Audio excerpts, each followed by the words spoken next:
ba ang taste mo? Kung na-enjoy mo ang mga taste sensations na ito, sweet, bitter, sour, salty, isama pa ang sensation for pungent or spicy foods, at umami or savory. Lahat ng mga ito ay patitikim namin sa inyo gamit ang iba't ibang Chinese dishes na patok sa panlasa ng mga Pinoy. At hindi lang yan, dahil malalaman din natin kung authentic nga ba ang mga kinakain nating Chinese dishes. Yan ang ituturo sa atin ngayon ng vlogger at businessman, Chef Thunderson Tan, live sa Kada Umaga.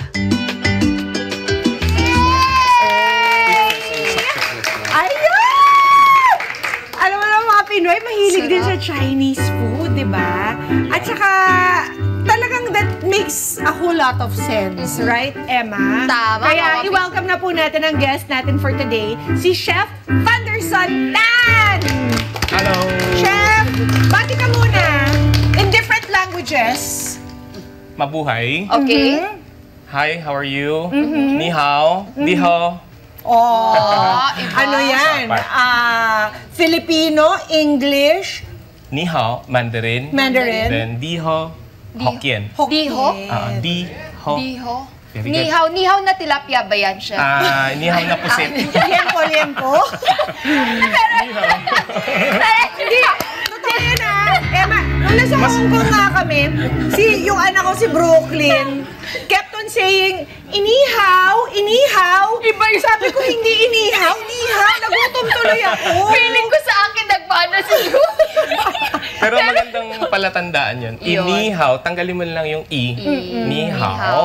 Oo, nihaw. Alam Pero mo yung na, hao, kailangan malambing. Ni hao. Nihaw. kasi sa kanila Perfect. meron pa yun. Nihaw. Perfect. Pati yung intonation may Perfect yung kahulugan, intonation. di ba? Iba-iba kasi. Perfect. Nihaw. Tama. Perfect. Oh, Galing. Thank you, Chef. Nako, dish is the day para paganahin naman natin ang ating taste buds kung paano kumilatis or rather namnamin ang authentic na Chinese tuloy. Chinese dishes. Pero parang alam nyo ba mga kada na si Chef Thunderson ay may libo-libo pong followers sa kanyang TikTok account dahil sa pagpapakalat niya ng awareness tungkol sa Filipino Chinese dishes and languages. Yan yung culture. tinuturuan niya iba't ibang mga Pinoy dyan. Yes, Kaya ma'am. kwentuhan mo kami, Chef, paano ba ito nag-start? Bakit ito yung content na naisip mo?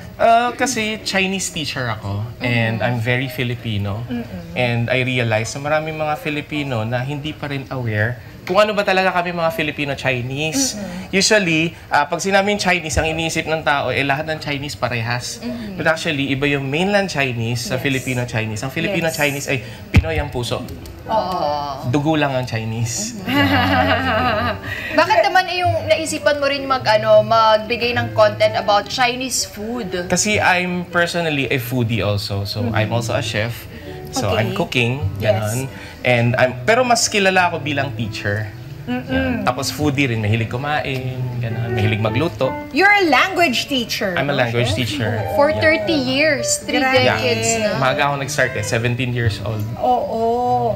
But so, Chef, we know naman na yung Pinas, our Pilipinas, rife with Chinese restaurants ang ating bansa. Pero matatawag ba nating authentic ang mga Chinese restaurants and dishes na nahanap natin dito? Maraming authentic and you have to understand also that there's a so-called Filipino-Chinese dish. So yung mga Chinese restaurant ngayon sa Philippines, no, may dalawang category yan. Yung isa, Filipino-Chinese. Yung isa, Chinese na legit mainland Chinese. Medyo different pero still authentic. Oo nga, nagulat ako nung pumunta ako ng Shanghai. Akala ko, makikilala ko yung mga Chinese dishes na natagpuan ko doon, pero hindi. Opo. What I'm used to pala is Cantonese, which is what you can find in Hong Kong, what we find here in the Philippines. And because Chinese food in itself is very diverse. So marami pa mga Chinese food na hindi pa na-explore in the Philippines. Yes. And recently, sumobrang dami ng mga bagong Chinese food in the Philippines dahil maraming bagong mainlanders na dumating. Excited na ako malaman Yung mga kung hotpot, nakikita nyo yung mga Oo, bagong nagsusulputan na hotpot yes. restaurant. Puro mainland style yon. Kasi marami silang dumating, maraming new immigrants. So yun, dumadami rin sila. Excited na ako malaman, Chef, kung authentic ba yung nakakain natin na Chinese food Sige. dito. Pero first, Panlasa. paturo tayo kay Chef. Kapag Paano? masarap ang pagkain, Yeah. how do we say it in Mandarin? How? Kasi ha? How? Chi? How? Teka, ang gusto niyo ba yung Mandarin or Hokkien? Dalawa. Okay, in Mandarin, Kasi in Hong Kong, for instance, what should we use? in Hong Kong, it's Mandarin, Cantonese. Cantonese. Pero para hindi na maraming aralin, Mandarin, Mandarin na lang. na lang. National language for all countries. So, how? How? Chi? How? Very good. Again, how? How? Chi? Yung chi, yung tono niya mataas. Chi. Yun. Very good. Chi. Wow! O, tingnan natin ngayon kung how true ang mga dala-dalang Yeah. food ni Chef. Okay, what do we have here? Here is fried chicken na iba-ibang klaseng flavor. Ito medyo fusion na siya. Chinese-Filipino fusion. Pero authentic Chinese pa rin siya. Anong Kaya lang- flavors meron tayo, Okay, Chef? this is the kung pao. Kung pao. Yan, favorite ko yan. Pagka kung pao, meron dried chili and may saka peanuts. mani. Apa. Yun, And panalo. then, ito yung salted egg. Yan ang gusto. Uy! Singaporean Salted Chinese. egg. This is Singaporean Chinese. Singaporean, oo. Apa. Parang And recent then- lang yan na uso eh, no? And then, ito yung cereal chicken. Ay, thank you, Singaporean Mama P. Chinese. Oh, I love cereal Buti chicken. nandito tayo Singaporean sa sense of din taste. yan. And then, Ito. ito yung Szechuan, hot and salt and pepper. Salt and Szechuan style. Pag Szechuan style, maaanghang. Anghang. Apa. And then, this is the lemon chicken. Lemon. Yung And lemon then- chicken, parang Amerikano na Hong yan, Kong. ano? Hong Kong. Ang western lemon chicken, hindi sweet. Ang Chinese lemon chicken, parang sweet and sour, Oo. pero may lemon na flavor, citrus. Ayun. Citrusy. Eh, meron pa ako natatagpuan, orange chicken. Ano siya, magkapatid, parang caldereta and afritada or mechado. Ayun. So either orange or lemon or orange lemon. Basta Okay. citrusy. Ito yung sesame chicken, na medyo sweet rin siya, garlic sesame. Okay. Grabe Try. pala, no? Hala, nakakaya naman, Chef. Itatry pa namin. Pero sige. Ito yung one of the best. Yan, cereal Which chicken. one? as well. Anong one of the best? For me, favorite ko itong salted Sige. egg. Dahil meron siyang curry leaves. Dahil favorite mo yan. Itong curry leaves na to, fresh to. Tanim namin mismo to. Itong may-ari ng Cinco Star, sila rin nagtatanim rin yan. Friend ko. So may tanim rin akong curry tree doon. Ang sarap! Ano tinikman mo? Dapat Salted. hauchi. How true! Yun. How true ang kanilang cereal chicken. And then, ito naman, Uy, roast. familiar kayo sa Hong Kong style. Di ba? This is the pork asado. Asado, barbecue. Or the barbecue Honey pork. barbecue. Chicken, Pork. pork. Kailangan juicy. Hindi pwedeng walang taba. Kailangan may mga marbling sa loob para hindi siya dry. Kasi pag pure lean siya, dry siya eh. And kailangan tender. And then the soy chicken, ito yung roast duck, ito yung lechon Macau. Siyempre kailangan malutong. This is the jellyfish and then the century egg. Sorry, Kevs. Mamaya ka na lang, Play ka Kevs. pa dyan. Kailangan ng music eh. This one is the clay pot rice. Ay. Ayan, yung clay pot rice. Ito yung steamed chicken and mushroom. May ito, Cerex Yes. at saka Adidas. Adidas. Chicken feet. Favorite. Nagagalit yung isang brand. Chicken feet. Okay, chicken feet. Tapos, Okay, I'm gonna try this. I'll Chef, pour the ah. sauce. Okay. Ako, agagaling ko lang ng Hong Kong, ha? Sige pa. Dapat mas kasing sarap nung asado na sa Hong Kong tong asado mo, ha? Sige. Kakagaling ko lang ng bahay, Chef, ha? Kaya Saan? gutom. Galing ng bahay? Bahay na. Kaya Wala pagkain din sa sa bahay, si Emma. Try niyo Kaya yung... gutom, ha? Tapos can try. nilalagyan po talaga ng ano. Ito po What yung- is the sauce? Actually, sa Hong Kong, Oh. ang sauce nila is itong plum sauce or Oh, I wasabi. love the plum Crunch. Pero dito sa atin, Filipino-Chinese style is itong hoisin sauce. Hoisin. Sweet sauce. Hoy, si Apa. Hoisin. Same siya dito. Pakulang ko talaga tong crunchy, ano na nga to? Lechon Macau. Lechon. Oh, Macau. at saka, sa Hong Kong din po nakikita ko ginagamit nila mustard. Yeah, mustard. Di ba po? Mustard wasabi. Kaya siya tinawag na lechon Macau, no? Iba yung lechon Macau sa lechon kawali. Yung itsura niya parehas, pero ang lechon Macau is baked. AFMR. Ang sarap! Parang hindi ako umalis! Haoshu?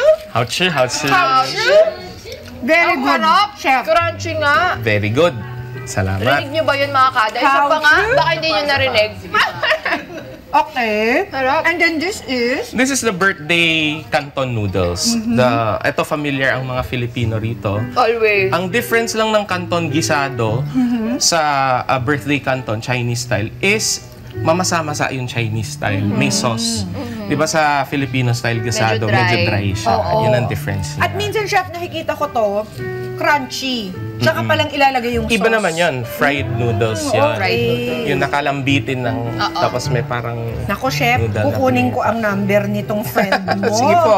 Very, Tikman very na natin good. tong birthday habang naghihiwa si Mama P dyan. Yes. Oo.